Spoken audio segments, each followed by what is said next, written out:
Apple thinks that you're stupid, and they're capitalizing on either your ignorance or lack of caring, or maybe both. And I hate to be the bearer of bad news, but it's the truth. So when you take a look at the new iPhone 15, what have they done? Not really a whole lot has changed. So they did give us the dynamic island, which of course is something they brought about last year with the iPhone 14 Pro and 14 Pro Max phones. Last year's iPhone 14 didn't have that. However, not much else has changed. I take that back. They did give us the 48 megapixel camera, which is also something they added to the iPhone 14 Pro Max last year and Pro, and they also gave us USB-C. But there's a couple differences here, and the biggest one I want to talk about is the complete same thing we got this year that we got last year that we had the year before that. That I mean dates back to the history of all iPhones, which is their screens only have a 60 hertz refresh rate.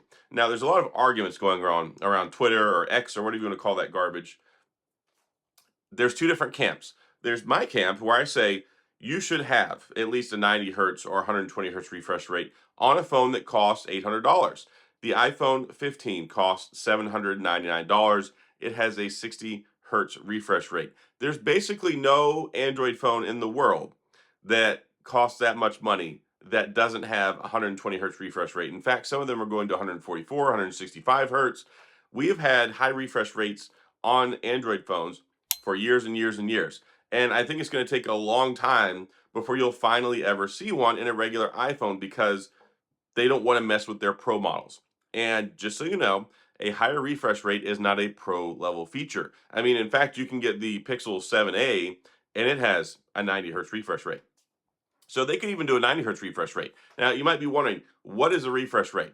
Well, the 60 hertz refresh rate is a measurement of essentially how many times the screen refreshes in 1 second. So whenever you're using your phone, it dictates how smooth everything looks. So this right here is a Sony Xperia 1 Mark V. It's got a 120 hertz refresh rate. It's very, very, very, very smooth. And that's because it refreshes the screen 120 times in 1 second. I don't know what, that's just the way they rate it with hertz. So a normal screen, 60 hertz, which is not necessarily a bad thing. We've been living with 60 hertz since the dawn of basic electronic displays. And if you've got a traditional TV, if you grew up watching regular TV, heck, if you're using a regular iPhone right now, you haven't ever known any better. And that is the problem because Apple, they refuse to give it to you because then they can't charge you as much money for their Pro model series phones. So they call it the ProMotion display. If you go to Samsung, if you go to Google, if you go to Motorola, if you go to all these other brands, it's just called 120 hertz.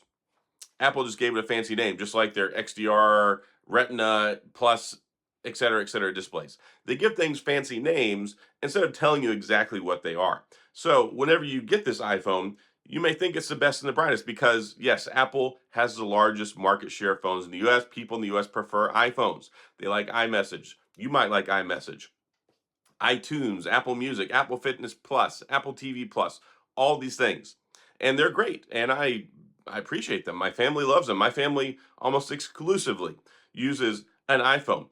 But the big frustration that I have here is I think that their regular phones should have at least a 90 hertz refresh rate. And this is something that is funny because even last year, like MKBHD hammered, he did not like the Pixel 6a, only had a 60 hertz refresh rate. You know how much the Pixel 6a was? Like 450 bucks.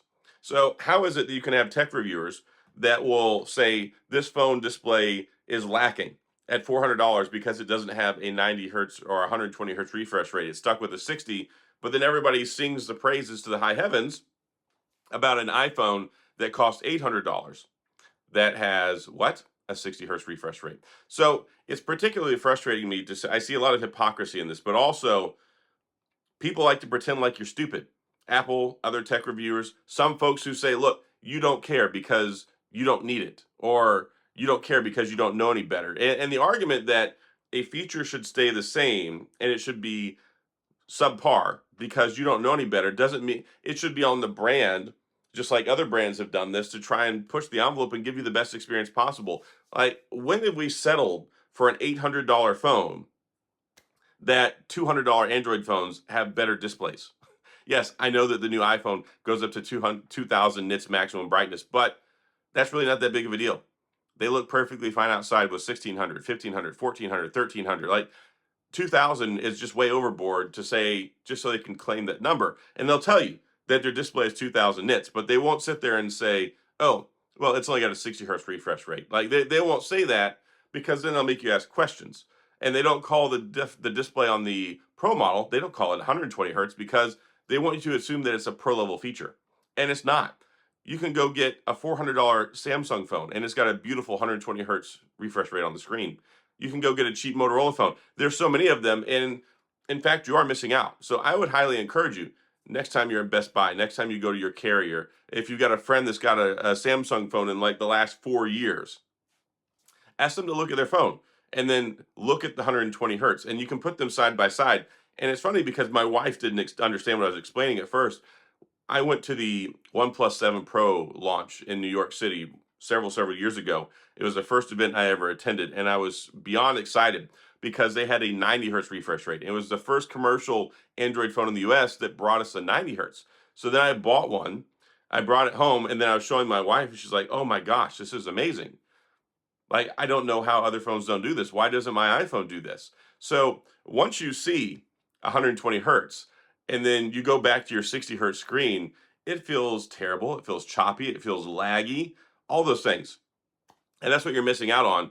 And there's no reason why you should be missing out on that other than just the fact that Apple wants to be able to charge more money for their Pro series phones to make you think that, well, it's a pro feature. No, it's a standard feature everywhere but Apple world. So that's why I say that. And also, if you take a look at the chip that's under the hood with the new iPhone 15, it's last year's iPhone 14 Pro chip. Yes, which is just like they did last year. The iPhone 14 has the previous year's iPhone 13 Pro chipset. So you're still paying top dollar.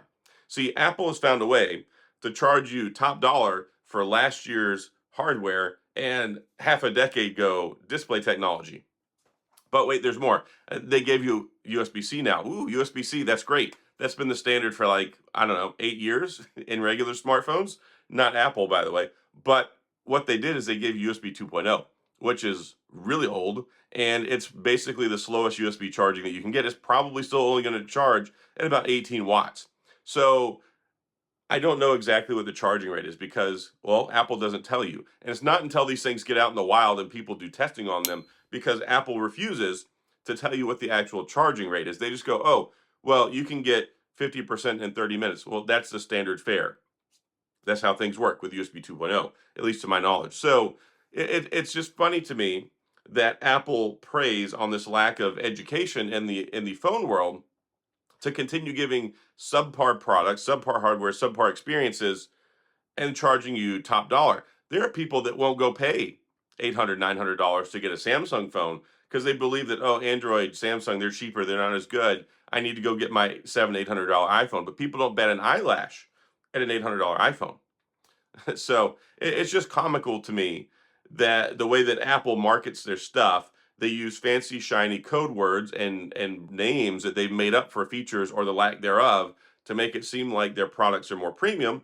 And hey, they make good products. I'm not here to tell you Apple makes crap phones. Clearly, they make good stuff that people love. They're the number one selling phone, I think, basically in the world. But in the United States, they are by far and away the largest best selling phone. So this isn't a video to say, hey, iPhone sucks. Like, you're an idiot if you're carrying an iPhone.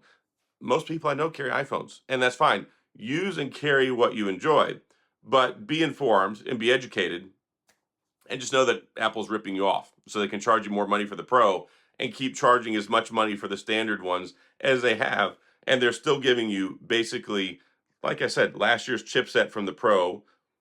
You're not getting the new processor, but it's going to be interesting when next year rolls around because they call this one the A17 Pro chip.